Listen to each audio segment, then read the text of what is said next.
స్నేహితులారా, ఈ సమయాన్ని బట్టి దేవునికి వందనాలు తెలియజేస్తూ ఉన్నాను.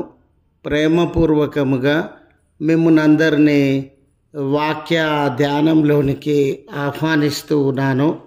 ఎత్తుకొనుచు అనే ఆలోచనను మీతో కూడా పంచుకోవడానికి ఇష్టపడుతూ ఉన్నాను కనుక దేవుని యొక్క వాక్యమును మీరు ముగింపు వరకు ఆలకించాలని, మీ కుటుంబ సభ్యులతోనూ తోటి విశ్వాసులతోనూ ఈ వీడియో షేర్ చేసుకోవాలని, మీ ప్రార్థన మనవులు ఎట్టివైనను కామెంట్స్ రూపంలో కానీ ఫోన్ కాల్ ద్వారా కానీ తెలియజేయండి.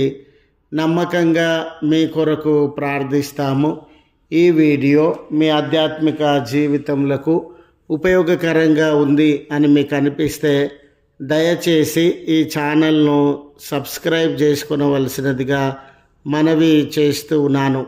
లేఖనము యెషయా గ్రంథము 46వ అధ్యాయము 4వ వచనము. నిన్ను ఎత్తుకొనుచు రక్షించు వాడను నేనే. స్నేహితులారా, పసితనంలో మరి చిన్న బిడ్డలుగా ఉన్నటువంటి మన పిల్లలను మన కౌగిలిలోనికి తీసుకొని ఎత్తుకొనుచు వారిని నడిపించేటటువంటి వారంగా, భద్రపరిచేటటువంటి వారంగా ఉంటాం. మన చిన్న బిడ్డలను ఆయా ఆపదల నుండి, ఇబ్బందుల నుండి, అసౌకర్యముల నుండి తప్పించడానికి మన ఒడిలోనికి తీసుకొని వారిని ఎత్తుకోవాల్సి వస్తుంది. చూడండి, మరీ చిన్న వయసులో ఉన్నప్పుడు వారు నడవలేరండి, తమకు తాముగా ముందుకు వెళ్ళలేరు. ఏదైనా ఆపద కలిగినప్పుడు, ఏదైనా అసౌకర్యం కలిగినప్పుడు ఆ చోట నుండి వారు నడవలేరు కనుక ఆ చోట నుండి బయటకు రాలేరు. అలాంటి నడవలేని పరిస్థితుల మధ్య ఉండినప్పుడు వారిని ఆ ఆపద నుండి, ఆ అసౌకర్యం నుండి రక్షించాలని మన ఒడిలోనికి తీసుకొని అక్కడ నుండి వారిని తీసుకొని బయటకు వచ్చి వారికి భద్రతను ఇచ్చేటటువంటి వారంగా ఉంటాం. చూడండి, మన యొక్క చిన్న చిన్న బిడ్డలకు తీవ్రమైన ఎండ తగులుతుంది అనుకోండి, విపరీతమైన చలి వారిని బాధిస్తుంది అనుకోండి, వర్షం లాంటి అసౌకర్యానికి వారు లోనైనారు అనుకోండి, ఇలాంటి ఇబ్బందుల నుండి వారిని రక్షించడానికి ఒడిలోనికి తీసుకొని వారిని ఎత్తుకొని ఆ ఆపద నుంచి రక్షించే వారం. చిన్న బిడ్డల విషయం అనే కాదండి, ఏదైనా ప్రమాదము వ్యక్తి జీవితంలో జరిగి అతడు ఆ ప్రమాదానికి లోనైన విధానాన్ని బట్టి నడవలేని స్థితిలో, కదలలేని స్థితిలో ఉంటే ఆ ఆపద నుండి అతన్ని రక్షించడానికి ఎత్తుకొని హాస్పిటల్కు తీసుకొని వెళ్తాం. తీవ్రమైన అనారోగ్యానికి వ్యక్తి లోనై మరణపు అంచుల వరకు వెళ్ళినప్పుడు, కదలలేని స్థితిలో ఉండినప్పుడు కానివ్వండి, వృద్ధాప్యంలో శరీర బలహీనతల వలన కదలలేని స్థితిలో ఉన్నప్పుడు కానీ ఆ వ్యక్తులను ఎత్తుకొని వారిని వైద్యశాలకు తీసుకొని వెళ్ళి రక్షించేటటువంటి వారంగా ఉంటాం. యెషయా గ్రంథము 46వ అధ్యాయము ఈ 4వ వచన సందర్భాన్ని గమనిస్తే, దేవుని ప్రజలమని ఆ దినాన పిలువబడినటువంటి జనాంగము, ఇశ్రాయేలీయులు కానివ్వండి, యూదులు కానివ్వండి, ఆయా చెరలలోనికి వారు వెళ్ళిపోయినట్లుగా మనము గమనిస్తాం. కారణాలు ఏవైనా కూడా వారు పరాయి పాలన క్రింద జీవించేటటువంటి వారుగా ఉన్నారు. శత్రువుల వలన వారు కొట్టబడినారు, తిట్టబడినారు, అవమానింపబడినారు, దోచుకొనబడినారు, గాయముల పాలైనారు, మరి చెదురైపోయి సామాజికంగా, ఆర్థికంగా, రాజకీయంగా పతనమైన స్థితిలోనికి వెళ్ళిపోయినారు.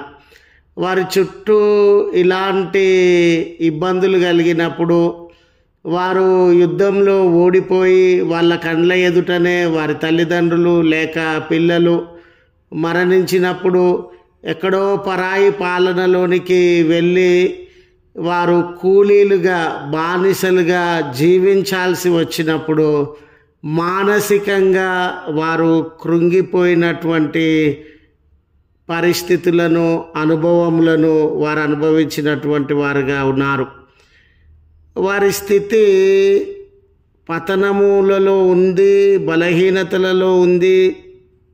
వారి యొక్క పరిస్థితులను వాళ్ళే గమనించినప్పుడు, వాళ్ళ యొక్క పతనాన్ని జ్ఞాపకము చేసుకున్నప్పుడు, అయ్యో మేము చచ్చిన వంటి వారమయ్యాము, ఈ బంధకాలలో నుండి, శ్రమలలో నుండి, పరాయి పాలనలో నుండి, ఆర్థికంగా, సామాజికంగా, రాజకీయంగా, విశ్వాస జీవితంలో చనిపోయిన వారంగా మారిన మా స్థితిగతులలో నుండి మాకు మేముగా బయటకు రాలేము. మా చుట్టూ ఉన్న బంధకాల నుండి మాకు మేముగా బయటకు రాలేం. బలహీనతల నుండి, పతనమైనటువంటి పరిస్థితుల నుండి, కన్నీళ్ళు, ఆపద, అవమానాలు, దుఃఖము, ఇవన్నిటి నుండి బయటకు రావడానికి మా శక్తి, మా ఉపాయము, మా బలము, మా జీవితంలో ఉన్న ఏది కూడా సరిపోదని వారు కన్నీళ్ళు విడిచేటటువంటి వారుగా ఉండినారు. అలాంటి తరుణంలో దేవుడి వాగ్దానాన్ని అనుగ్రహిస్తూ ఉన్నాడు. నిజమే, నీ శక్తితో నీ ఆపద నుండి నువ్వు బయటకు రాకపోవచ్చు. నీ యొక్క ఉపాయము, ఆలోచన బలంతో నీ ఆపదలలో నుండి నువ్వు బయటకు రాకపోవచ్చు. లేచి నిలువబడి నడిచి ఎదిరించి గెలిచి ఓడించి నిన్ను నీవు రక్షించుకోలేని పరిస్థితులలో, నడవలేని పరిస్థితులలో నువ్వు ఉండవచ్చు. నేనే నిన్ను ఎత్తుకొని రక్షిస్తాను అనే వాగ్దానాన్ని, నిజమే, ఆ బంధకాలలో నువ్వు ఉండగా, శ్రమలలో నువ్వు ఉండగా, కన్నీళ్లలో నువ్వు ఉండగా, నేను నిన్ను ఎత్తుకొని బయటకు తీసుకొని వస్తాను అనే వాగ్దానాన్ని దేవుడు తెలియజేసి ఉన్నాడు.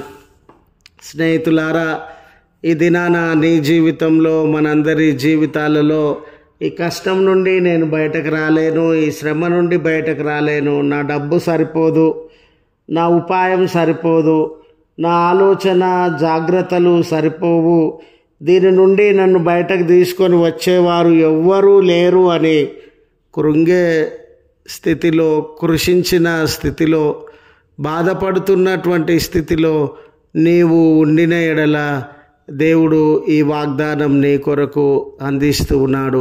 నిన్ను ఎత్తుకొని ఆ ఆపదలో నుండి, నిన్ను ఎత్తుకొని ఆ బలహీనతలు, బంధకాలలో నుండి బయటకు తీసుకొని వస్తాను అని ఆయన వాగ్దానము చేస్తున్నటువంటి వేళ, ఆయన వైపు తిరిగి నీ జీవితమును ఆయనకు అప్పగించుకొని నీ సమస్య ఆయన ముందు వెల్లడి చేసేటటువంటి వాడవుగా నీవు ఉండాలని, మరి ముఖ్యంగా స్నేహితులారా, మానవాళి మొత్తము ఈ పాపపు ఊబిలో మునిగిపోయినప్పుడు, శాపమునకు లోనైనప్పుడు, మరణానికి లోనైనప్పుడు, పాపముల వలన దేవుని యొక్క తీర్పుకు, దేవుని యొక్క శిక్షకు లోనైనప్పుడు, నిజమే, మనలో ఎవరమైనానో మనకు మనముగా ఈ పాపము నుండి, మనకు మనముగా ఈ తీర్పు నుండి బయటకు రాలేమండి.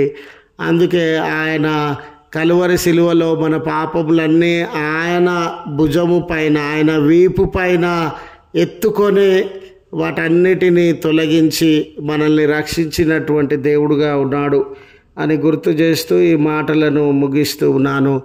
ప్రార్థించుదము. కృపగల తండ్రి, ప్రేమగల మా దేవా, నీ పరిశుద్ధ నామమునకు వందనాలు.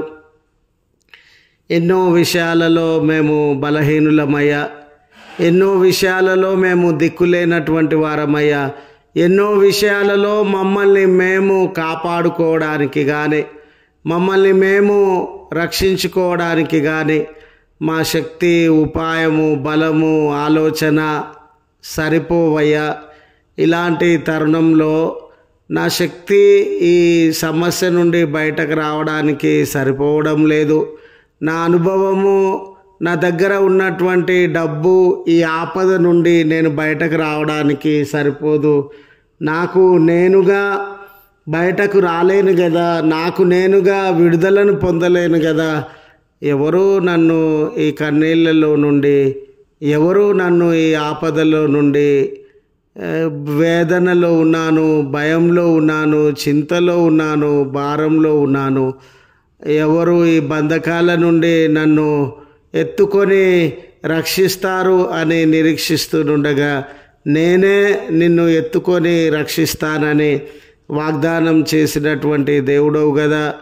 మరి బలహీనతలను అనుభవిస్తూ దిక్కులేని జీవితములను జీవించుచు ఈ ప్రార్థనలో ఏకీభవించుచు ఉన్నా నీ ప్రియబిడ్డలందరి జీవితంలో వారిని అందరినీ మీ కౌగిలిలోనికి తీసుకొని ఎత్తుకొని రక్షించుమని, వారి ఆపదల నుండి విడుదలను దయచేసి ఈ దినం మేము చేస్తూ ఉన్న పనులు, ప్రయాణములు, ఆలోచనలు, నిర్ణయాలు అన్నిటి అందు మీ సహాయాన్ని అనుగ్రహించి బలపరిచి నడిపించుమని క్రీస్తు పేరట వేడుకొనుచు ఉన్నాము తండ్రి. ఆమెన్. తండ్రి, కుమార, పరిశుద్ధాత్మ త్రియేక దేవుని దీవెన మనకు తోడై ఉండి మనలను కాపాడునుగాక. ఆమెన్.